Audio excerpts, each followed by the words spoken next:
이 무두셀라라는 사람의 이름 자체가 한 두 가지 정도로 정리가 되는 것 같은데, 어떤 경우는 창의 사람이라, 그러니까 싸움을 잘하는 사람, 그런 뜻도 있고, 또 이 샬라흐의, 이 샬라흐라고 하는 것은 가나안 신의 이름인데 그 신의 이름을 따서 이 아들의 이름을 지었다라고 해서 무두셀라예요. 그러니까 그래서 이 두 가지가 있는데, 정말 우리가 샬라흐의 사람이라는 식으로 푼다면 먼저는 에녹을 한번 생각해 봐야 되는데, 에녹이 65세에 이 무두셀라를 낳고 300년을 하나님과 동행했다, 이렇게 성경은 기록이 되어 있단 말이에요. 그러면 질문은 이거죠.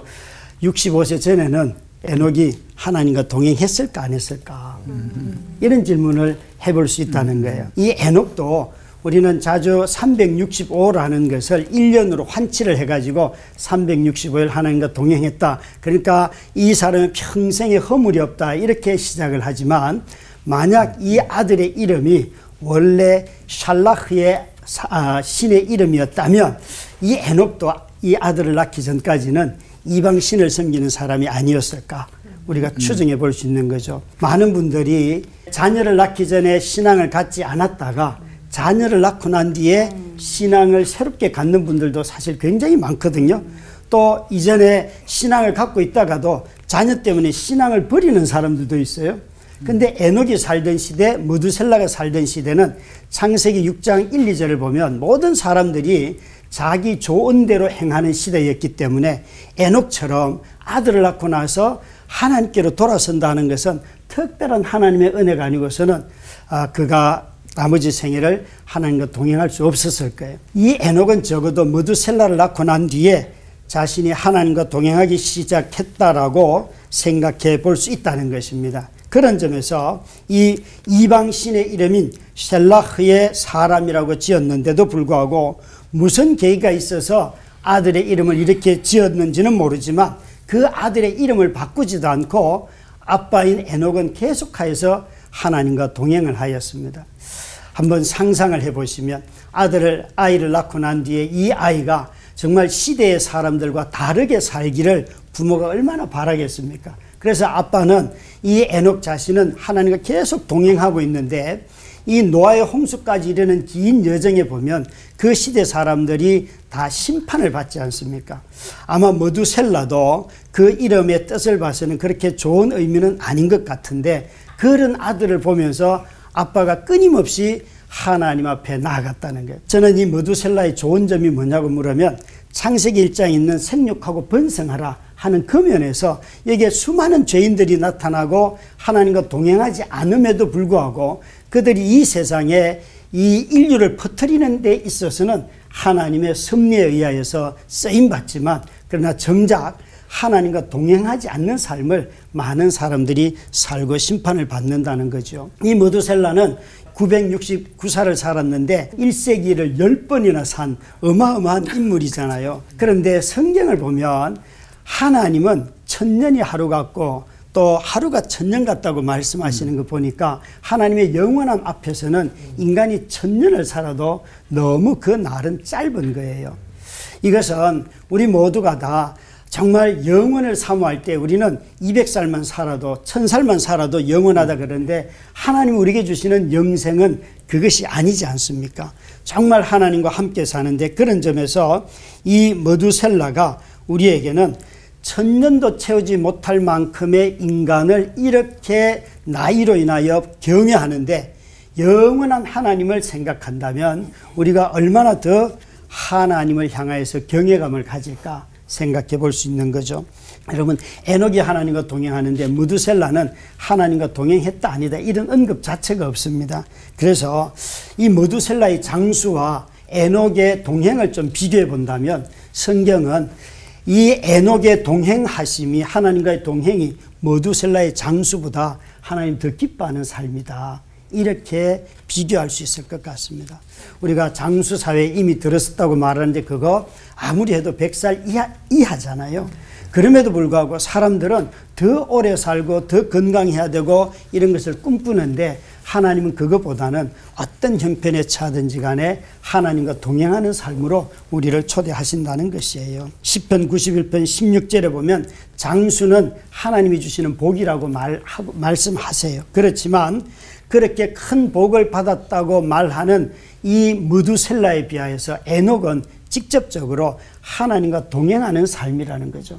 이 세상을 살면서 하루를 살아도 하나님과 동행한다면 그것이 얼마나 큰 기쁨이겠습니까? 영원하신 하나님과 내가 이 세상에서 동행을 할 때 여기서부터 하나님을 경험하고 나중에 주님에 의하여서 재림의 날에는 더 영원히 우리가 그분을 경험하게 되지 않겠습니까? 여러분, 어떤 시대이든지 간에 하나님과 동행하는 사람은 구원을 받지만 하나님과 동행하지 않고 장수하는 자는 반드시 멸망을 받습니다. 무드셀라를 보면서 우리는 다시 한번 하나님은 노아처럼 또 에녹처럼 자신과 동행하는 사람들을 지금도 기다리고 있고 찾고 계시기 때문에 우리 모두가 생명의 길이보다도 매일매일 영생을 주시는 하나님과 동행하시기를 주의 이름으로 축원합니다. 아멘. 기도하겠습니다.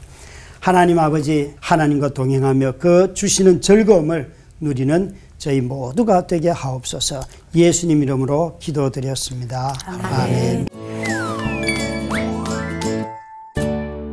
무드셀라는 아버지 에녹의 승천도 보았고 또 라멕이 낳은 노아의 식구들이 정말 그냥 그 오랜 기간 땀 흘리면서 방주를 짓는 모습도 계속 지켜보았을 것이고 또 하나님의 임재와 역사를 정말 생생하게 다 경험한 인물인데 우리 목사님들 계속 말씀하시고 어려워하신 것처럼 한 줄로 그냥 그 인생을 축약했단 말이죠. 그래서 아까도 이렇게 여러 가지 관점으로 말씀해 주셨는데 하나님께서 그 사이에 있는 이 중요한 인물에 대해서 굳이 한 줄로만 이렇게 기록하셨을지에 대해서 우리 목사님 각자의 그 생각을 좀 듣고 싶습니다. 예, 아브라함이 나타나기 전까지의 사람들은 거의 다 한 줄인 것 같아요.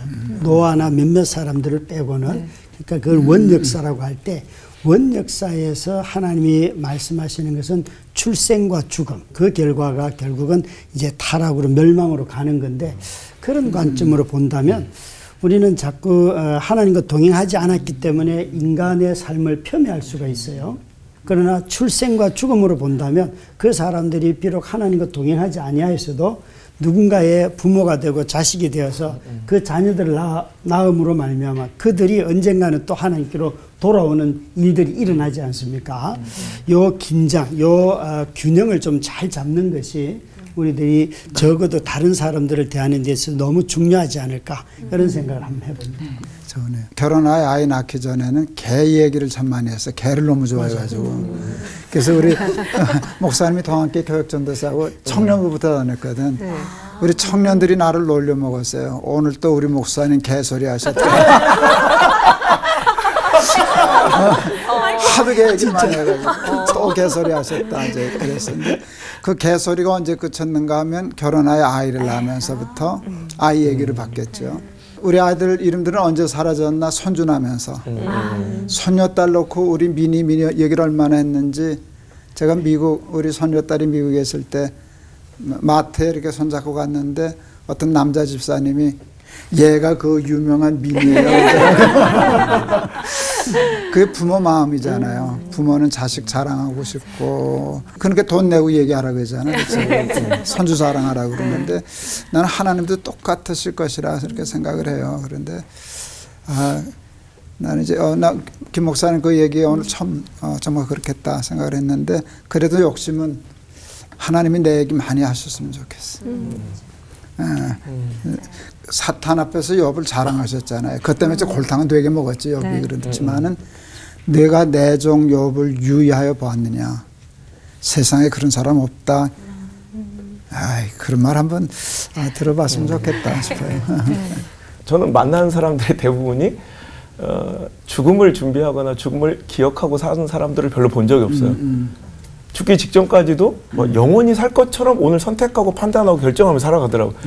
고작 100년 사는 인생도 이 모양인데 1000년쯤 살았으면 아마 자기는 죽음하고는 상관없이 아마 이렇게 사고하며 살았을 것 같아요. 그래서 수많은 역사들 보고 노아가 방주 짓고 하나님의 심판이 이런 말씀이 임하셨다라는 걸 들었을 건데도 그는 그냥 아직 기회는 많다라고 생각하면 하루하루 그냥 돌이키지 못한 채 그러니까 보면 혈육 있는 모든 자들이 악했다고 하나님 분명히 기록하셨고 그 중에서 노아를 선택해서 다시 희망의 그루터기처럼 다시 이제 하나님 역사를 써 내려가실 때 그는 하나님께 주신 그 기회를 자꾸 이렇게 에이, 내일 하지 뭐 내일 하지 뭐 오늘 우리들의 삶이 약간 무드셀라와 다 비슷한 것 같아요.